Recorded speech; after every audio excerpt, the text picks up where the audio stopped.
चलिए देखते हैं exercise 1.1 chapter first relation and function की। और पहला क्वेश्चन है ये। इस बात से हम थोड़ा और ज़्यादा अच्छे से इसे समझने की कोशिश करते हैं कि रिफ्लेक्सिव, सिमेट्रिक, ट्रांजिटिव कैसे पहचानेंगे, क्या बातें होती हैं रिलेशन में और कैसी बातें बताई जाती हैं। पूरी बातें हम इस क्वेश्चन से समझ जाएंगे और हमारे दिमाग में रिफ्लेक्सिव, सिमेट्रिक, ट्रांजिटिव पहचानने का जो काम होगा वो पूरी तरह से समझ में आ जाएगा। तो पहले हम सॉल्व की बात करें तो सॉल्व में पहले देखें कि relation R is the set A की वैल्यू क्या है। ए की वैल्यू है 1 2 3 4 5 6 7 8 9 10 11 12 13 और 14 तक के नंबर हैं। तो 14 तक के नंबर हमने लिख लिए इस सेट में। अब यदि हम इसके कार्टेशियन प्रोडक्ट बनाने जाएं तो देखो यहाँ कार्टेशियन प्रोडक्ट बनाते समय तो हमें काफी टाइम लगने वाला है। 1 से 14 तक क्या, तो हमने कुछ बना लिए। जैसे 1 का सभी से बनेगा तो 1 1 1 2 1 3 इस तरह डैश डैश डैश। 2 का सभी से बना दिए 2 1 2 2 2 3 और डैश डैश डैश। कहाँ तक जाएगा? 1 14 तक जाएगा और ये 2 भी 14 तक जाएगा। और इस तरह करते करते करते करते हम बहुत सारे बना सकते हैं। कौन कौन से? 14 का 1 से, 14 का 2 से और इस तरह जाते जाते 14 का 14 तक से बनेगा। अब ये पूरे कार्टेशियन प्रोडक्ट हमारे बन गए। अब आ जाओ रिलेशन में कि रिलेशन कैसा होना चाहिए। तो रिलेशन की कहानी बताई गई है। एक्स और वाई ऐसे दो नंबर लो, डोमेन और रेंज ऐसे नंबर लो, इनमें से इस कार्टेशियन प्रोडक्ट से ऐसे नंबर लो कि रिलेशन में 3x माइनस वाई की वैल्यू 0 आ जाए। मतलब x की जो वैल्यू लें उसको y के साथ अरेंज करने पर 0 दे रहा हो। देखो कैसे, यदि हम x में 1 1 ले लें तो 1 1 इंटू 3 3 1 जा 3 माइनस 1 इज इक्वल टू 0। ये तो फुलफिल होगा नहीं, तो क्या लेना पड़ेगा? यदि x की वैल्यू 1 है तो y की वैल्यू 3 होगी। देख लो, यदि x की वैल्यू 1 लेंगे तो y की वैल्यू जब 3 लेंगे तो 0 आएगा। और कब 0 आने वाला है? यदि x की वैल्यू 2 ले लिए, यदि x की वैल्यू 2 ले लिए तो y की वैल्यू 6 लेनी पड़ेगी तभी 0 आएगा। यदि x की वैल्यू 3 ले लिए तो y की वैल्यू 9 लेने पर ही 0 आएगा। यदि हम x की वैल्यू 4 ले लिए तो y की वैल्यू 12 लेने पर ही 0 आएगा। x की वैल्यू 5 ले लिए तो x की वैल्यू 5 ले सकते हैं, लेकिन y की वैल्यू 5 3 15 और ये 15 तो रिलेशन में ही नहीं है। क्यों? क्योंकि ये सेट में ही 15 नहीं है, तो ये चीज हम नहीं ले सकते। अब इसके आगे नंबर नहीं जाएंगे।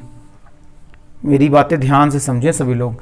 और क्या ले सकते हैं हम? यदि x की वैल्यू 0 ले लेते हैं तो x की वैल्यू 0 ले लेते तो 0 भी नहीं ले सकते क्योंकि 1 से नंबर लेने हैं। तो हम 1 x की वैल्यू मिनिमम 1 ले सकते हैं और मैक्सिमम 4 ले सकते हैं। उसके आगे के नंबर नहीं ले सकते। यदि x की वैल्यू 4 से ज्यादा ले लिए, इनमें से तो हम कोई भी नंबर x का ले सकते हैं, कोई दिक्कत नहीं, ले लो। लेकिन x की वैल्यू लेने के साथ साथ हमें ये दिमाग में बातें रखनी पड़ेंगी कि y की क्या वैल्यू लेंगे कि इस रिलेशन को ये फुलफिल कर रहा हो। तो यदि हम x की वैल्यू 0 ले लिए तो 0 तो यहां है ही नहीं, तो हम ले ही नहीं सकते 0। 1 से मिनिमम 1 से लेंगे तो 1 ले लिए, तो 1 लेने पर y को 3 लेना पड़ेगा तभी 0 देगा। तो ये ले लिया, 2 लेना पड़ेगा तो 6 देगा, 3 लेना पड़ेगा तो 9 देगा और 4 लेना पड़ेगा तो 12 देगा। और 1 से 14 तक के बीच के नंबर ही हैं यहाँ पर सभी। मतलब ये नंबर तो रिलेशन में है ही, पक्की बात है, क्योंकि ये कार्टेशियन प्रोडक्ट में भी कहीं ना कहीं होंगे ये नंबर। ये 5 5 5 और 15 नहीं होगा क्योंकि 15 हमारे सेट में ही नहीं है। तो जब सेट में नहीं तो कार्टेशियन प्रोडक्ट में तो होगा ही नहीं, तो ये मेंबर नहीं है, इसको हम नहीं ले सकते। अब इनमें से हमें बताना है क्या ये रिफ्लेक्सिव हैं, क्या ये सिमेट्रिक हैं और क्या ये ट्रांजिटिव हैं। तो देखो रिफ्लेक्सिव, सिमेट्रिक, ट्रांजिटिव देखना है। रिफ्लेक्सिव के लिए क्या क्या था? 1 1 2 2 3 3 मतलब 1 1 2 2 3 3 4 4 5 5 6 6 7 7 8 8 14 14 तक होना चाहिए। क्या यहां है? 1 1 है कहीं पर, 2 2 है कहीं पर, 3 3 है कहीं पर, नहीं है। तो ये रिफ्लेक्सिव नहीं है, नॉट रिफ्लेक्सिव। फिर सिमेट्रिक जो है उसका उल्टा हो तो 1 3 है, इसका उल्टा 3 1 यहां पर कहीं पर है, नहीं है। 2 6 है तो इसका उल्टा 6 2 होना चाहिए, तो 6 2 है क्या? नहीं है। 3 9 है तो 3 9 का उल्टा 9 3 होना चाहिए, तो क्या है? नहीं है। तो ये सिमेट्रिक भी नहीं है। क्या ये ट्रांजिटिव है? तो ट्रांजिटिव में क्या होना चाहिए था? याद रखें, ए का बी से है और यदि बी का सी मिल गया तो फिर ए का सी मिलना जरूरी है, और यदि ये नहीं मिल रहे तो भी ट्रांजिटिव होगा। देखो कैसे, 1 का 3, तो क्या किसी का इसका रेंज 3 है तो कहीं डोमेन 3 है, तो हाँ ये डोमेन 3 है, तो हमारा इसका और इसका मैच खा रहा है, इन दोनों का रिलेशन है। तो 1 का 3 है और 3 का 9, तो हमारे 1 का 9 चाहिए। क्या 1 का 9 रखने पर ये 0 दे रहा, तो 1 का 9 देख लो, इसमें कहीं है नहीं, पहली बात तो है नहीं। और यदि 1 का 9, यदि यहाँ 1 रख दें तो क्या है 9 मिलने वाला है, तो 1 रखेंगे तो 3 1 जा 3 माइनस 9, 0 तो मिलेगा नहीं, 1 का 9 तो हो ही नहीं सकता, तो ट्रांसटिव भी नहीं है। क्या बात समझ में आई आपको? नॉट, ये हमने क्यों लिखा, क्योंकि रिफ्लेक्सिव नहीं है, सिमेट्रिक नहीं है, ट्रांसटिव नहीं है। ये बातें रिफ्लेक्सिव, सिमेट्रिक, ट्रांसटिव तीनों नहीं दे रहा है, इसलिए रिलेशन ना तो रिफ्लेक्सिव है, ना सिमेट्रिक है, ना ट्रांसटिव है। और यदि तीनों होता तो ये क्या बन जाता, इक्विवेलेंस रिलेशन। ठीक है, लिख लो इसे, फिर आगे चलें। सेकंड क्या बोला जा रहा है कि relation R in the set of natural number, मतलब कोई भी नेचुरल नंबर ले लो। सेट क्या है, सेट हमारा है नेचुरल नंबर, मतलब 1 2 3 4 5 और कुछ भी दुनिया का नंबर, सभी नेचुरल नंबर का सेट, ये सेट है। और रिलेशन क्या बोला जा रहा है कि r इज इक्वल, ये सॉल्व कर रहे हैं हम, कि r इज इक्वल टू कुछ ऐसा है कि x y में y is equal to x plus 5, मतलब x की वैल्यू जो लें 5 उससे ग्रेटर हो, और साथ में ये कंडीशन दी गई कि x की वैल्यू 4 से लेस देन लेनी है। तो हम पहले समझें कि रिलेशन क्या बनने वाले हैं, कार्टेशियन प्रोडक्ट में क्या मिलने वाला है। वैसे हम नेचुरल नंबर का नेचुरल नंबर से कार्टेशियन प्रोडक्ट निकालेंगे, नेचुरल नंबर का नेचुरल नंबर से कार्टेशियन प्रोडक्ट, हमें नेचुरल नंबर ही मिलेगा। क्लियर? क्योंकि नेचुरल नंबर मतलब 1 से इनफाइनाइट तक के नंबर, 1 से इनफाइनाइट तक के नंबर का इनफाइनाइट तक के नंबर बनाओ तो इनफाइनाइट तक के नंबरों का कोई भी सेट मिल जाएगा। ठीक है, अब हम देखिए कि यदि x की वैल्यू 4 से लेस देन लेनी है तो x की वैल्यू हम क्या ले सकते हैं, x की वैल्यू ले सकते हैं 1 2 3, 4 नहीं ले सकते क्योंकि 4 से लेस देन बोला जा रहा। तो यदि हम x की वैल्यू 1 2 3 लेंगे तो y की वैल्यू क्या मिलने वाली है, यदि हम x की वैल्यू 1 2 3 ले लिए तो y की वैल्यू क्या मिलेगी, देखो x की वैल्यू 1 रखे तो y की वैल्यू 6, 2 रखे तो 7, 3 रखे तो 8। कहां से मिल गया सर ये, अरे यहां रख दो भाई, यहां रख दो, x की वैल्यू 1 2 3 रखते चलो, y की वैल्यू निकालते चलो।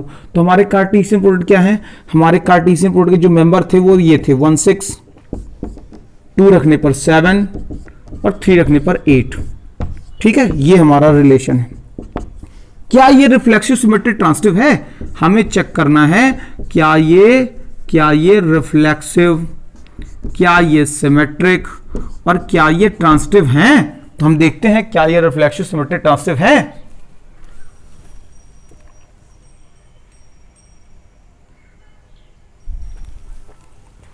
तो क्या ये रिफ्लेक्सिव, सिमेट्रिक, ट्रांसटिव हैं, देखो क्या ये रिफ्लेक्सिव हैं। रिफ्लेक्सिव के लिए क्या होना चाहिए था, ए मतलब सेम सेम। सिमेट्रिक के लिए क्या होना चाहिए, ए बी है तो फिर बी ए का होना जरूरी है। और ट्रांसटिव के लिए क्या जरूरी है कि ए बी है, बी सी है तो फिर ए सी का होना जरूरी है। और चेक कर लो क्या रिफ्लेक्सिव है 1 1, क्या डोमेन रेंज सेम है किसी के, अरे नेचुरल नंबर में तो डोमेन रेंज यदि सेम करने की बात करेंगे तो बहुत सारे बनने वाले हैं। तो यहां क्या ये सेम नंबर है, सेम नंबर के बाद कुछ हो तो सेम नंबर तो है नहीं, तो रिफ्लेक्सिव तो ये हो नहीं सकता, नॉट रिफ्लेक्सिव। क्या ये सिमेट्रिक है, तो मतलब 1 6 है तो इसका उल्टा 6 1 होना चाहिए। तो देखो 6 1 है क्या, कहीं पर 6 1 नहीं है, तो ये सिमेट्रिक भी नहीं है। क्यों नहीं है, क्योंकि 1 6 है तो 6 1 होना चाहिए, 2 7 है तो इसका उल्टा 7 2 होना चाहिए, 3 8 है तो इसका उल्टा 8 3 होना चाहिए, कुछ भी नहीं है तो नहीं है ये सिमेट्रिक। क्या ट्रांसटिव है, तो सिमेट्रिक और रिफ्लेक्सिव और सिमेट्रिक देखना बिल्कुल आसान था, लेकिन ट्रांसटिव में थोड़ा टिपिकल लगता है। 1 6 है तो 6 यदि यहां पर लास्ट में है तो 6 ढूंढो, क्या कहीं पर है, क्या कहीं पर है 6 नहीं है, कोई दिक्कत नहीं। 1 7 है तो क्या आगे 7 है, नहीं है, ये भी नहीं है, कोई दिक्कत नहीं। तो क्या 3 8 लिया हमने, 3 8 तो क्या 8 लिए लास्ट वाला। इसमें तो हम देखें कि हमारे पास ए बी सभी में है, A B A B A B, लेकिन बी सी नहीं मिल रहा, बी सी है ही नहीं, बी सी है ही नहीं, बी सी है ही नहीं। यदि यहाँ 6 है तो यहाँ 6 किसी का शुरुआती नहीं है, यहाँ 7 है तो शुरू में कहीं 7 नहीं है, यदि यहाँ 3 है लास्ट, 8 है लास्ट में तो 8 किसी में नहीं है। तो जब ऐसी कंडीशन हो कि ये मिल जाए ये ना मिले तो हम इसकी बात ही नहीं कर रहेंगे, केवल इसके मिलने से हम बोल देंगे yes yes it is transitive, ये ट्रांसटिव तो है। ठीक है, तो लिख लो इसको, आगे चलते हैं क्वेश्चन नंबर 3 में।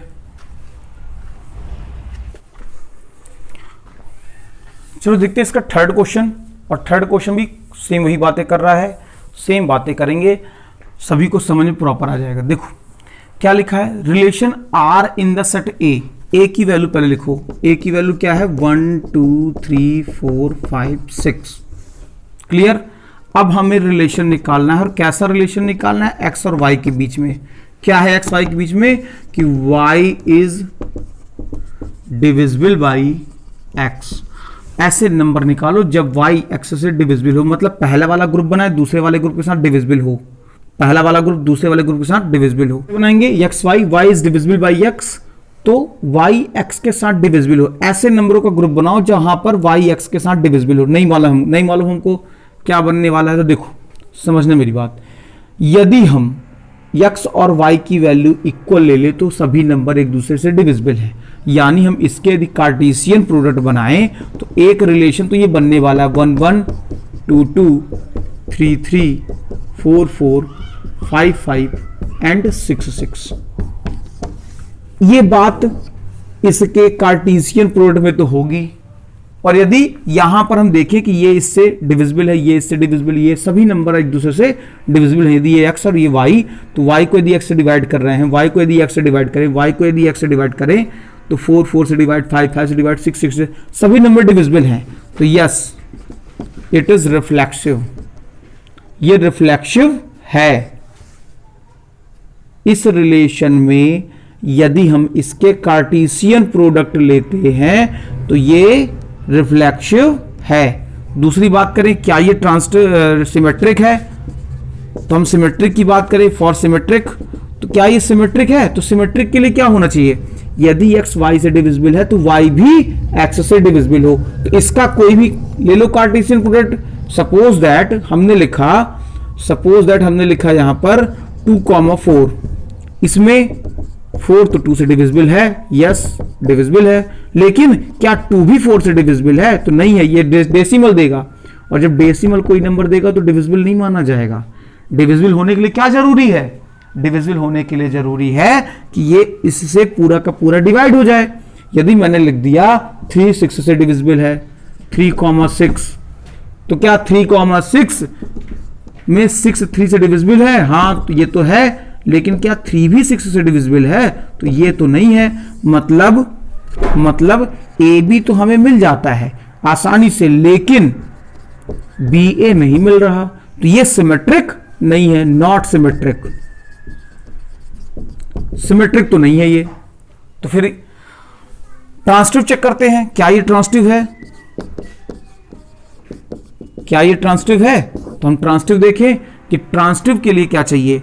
यदि 2 4 से डिविजिबल है, 2 4 से डिविजिबल है, और 4 किससे डिविजिबल है, 4 8 से डिविजिबल है, लेकिन 8 तो हम ले नहीं सकते, 8 तो इसके सेट भी नहीं है, तो कुछ और एलिमेंट सोचो, कुछ और सोचो। सोच लिया हमने, 1 3 से डिविजिबल है, 1 3 से डिविजिबल है, और 3 6 से डिविजिबल है, 3 6 से डिविजिबल है, तो क्या ये कंपलसरी है कि 1 6 से डिविजिबल होगा।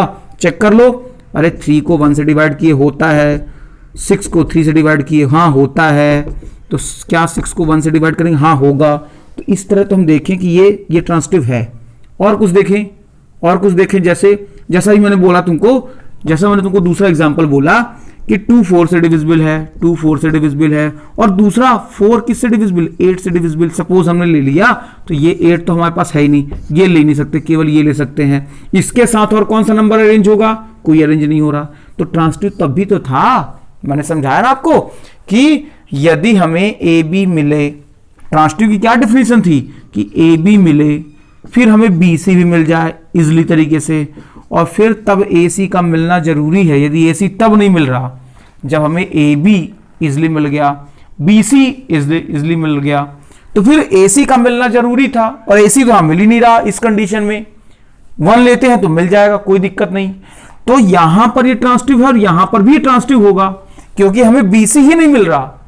मैंने आपको बताया कि ए बी मिले बी सी ना मिले तो ट्रांसिटिव है, और यदि ए बी के साथ बी सी भी मिल गया तब ए सी का मिलना जरूरी था। तो AC यदि नहीं मिलता तो ट्रांसिटिव नहीं था, तो ये ट्रांसिटिव है। यस, इट इज ट्रांसिटिव, ये ट्रांसिटिव तो है। क्लियर? चलते हैं इसके फोर्थ क्वेश्चन में। चलिए देखते हैं क्वेश्चन नंबर 4, इसी का फर्स्ट का 4। Relation R in the set Z। Z क्या है? All integer. इंटीजर क्या होते हैं? पहले तो ये जानना जरूरी है कि इंटीजर होते क्या हैं। तो देखो इंटीजर क्या होते हैं, 0 1 2 3 4, दुनिया का कोई भी नंबर, और निगेटिव -1 -2 -3 -4, और यहाँ भी दुनिया का कोई भी नंबर इंटीजर होगा। इंटीजर में तो ये सभी है, ये हमारा सेट है इस बार, कि कोई भी नॉन डेसिमल नंबर जो नेगेटिव हो या पॉजिटिव हो या जीरो हो, सब इंटीजर है। तो देखो x और y किन्हीं भी दो नंबर जो इंटीजर ले लो, कोई भी दो नंबर इंटीजर के ले लो, सपोज दैट हमने लिए 3 4, ठीक है। यदि हम इसका माइनस करें, तो ये क्या दे? इंटीजर दे। तो देखो 3 में से 4 माइनस करो, -1, क्या ये इंटीजर है? हाँ, ये इंटीजर है, ठीक है। दूसरी बात, यदि हम इसका उल्टा कर दें 4 - 3, तो ये भी इंटीजर देगा, ये भी इंटीजर है। तो सब कुल मिला के हमें इंटीजर मिलना चाहिए। क्लियर? तो हमें क्या चेक करना? हमें चेक करना है reflexive, symmetric and transitive. Check करो, रिफ्लेक्सिव के लिए क्या चाहिए? AA, मतलब डोमेन रेंज सेम ले लो। दुनिया के इन नंबरों में से किसी को भी डोमेन रेंज सेम ले लो। सपोज दैट हमने लिए 4 4, तो क्या 4 - 4 0, ये इंटीजर है? यस, इंटीजर है। मतलब इनमें से कोई भी नंबर लेने पर उसको आपस में माइनस करने पर हमें इंटीजर मिल रहा है, तो फिर ये रिफ्लेक्सिव है। यस, इट इज रिफ्लेक्सिव, ये रिफ्लेक्सिव है। क्या ये सिमेट्रिक है? तो सिमेट्रिक की कहानी क्या थी कि AB हो और BA होना चाहिए। तो देख लो, AB मतलब दो अलग अलग नंबर ले लो, 2 3, तो इसका उल्टा 3 2। क्या 2 और 3 को माइनस करने पर और 3 और 2 को माइनस करने पर दोनों में इंटीजर मिल रहा है? इक्वल मिलने की जरूरी नहीं है, यहां पर इक्वल मिलने की बात नहीं हो रही। यहां क्या बात हो रही कि ये इंटीजर दे, तो क्या इसको माइनस करने पर -1 और इसको माइनस करने पर प्लस का बनाता है। तो क्या ये दोनों बातें इंटीजर की हैं? हाँ, ये दोनों इंटीजर हैं। यस, इट इज सिमेट्रिक, ये सिमेट्रिक भी है। क्यों? क्योंकि इनको माइनस करने पर इंटीजर, इनको माइनस करने पर इंटीजर मिल रहा। तीसरी बात करें ट्रांसिटिव, इसके लिए क्या था? AB मिले, BC मिले, तो फिर AC का मिलना कंपलसरी है। तो देख लो, कोई भी दुनिया के नंबर 2 3 ले लिए, 3 4 ले लिए, तो क्या 2 3 माइनस करने पर इंटीजर आता है? इनको भी माइनस करने पर इंटीजर आता है। तो फिर 1 को 4 से भी माइनस करने पर इंटीजर आना चाहिए। तो 1 को 4 से माइनस करने पर भी क्या इंटीजर आएगा? सेम तो नहीं है, लेकिन है तो इंटीजर। तो यहां सेम होने की बात नहीं की जा रही, यहां किसकी बात की जा रही? इंटीजर होने की बात की जा रही, कि जो आंसर मिले वो एक इंटीजर ही हो, तो वो एक इंटीजर ही है। तो हमने कुछ अतिसंयुक्ति तो की नहीं, हमने क्या किया कि यदि AB मिला और BC मिला है तो हमें AC मिलना चाहिए। और वो किस कंडीशन में मिलना चाहिए? कि उनका डिफरेंस जो है वो एक इंटीजर होना चाहिए। तो इंटीजर है, तो मतलब ये ट्रांसिटिव भी है। यस, इट इज ट्रांसिटिव, ये ट्रांसिटिव भी है। तो मतलब ये रिफ्लेक्सिव, सिमेट्रिक एंड ट्रांसिटिव तीनों है। तो हम इसे ये भी बोल सकते हैं ये इक्विवेलेंस भी है, मतलब ये एक इक्विवेलेंस रिलेशन का भी एग्जाम्पल चल जाएगा।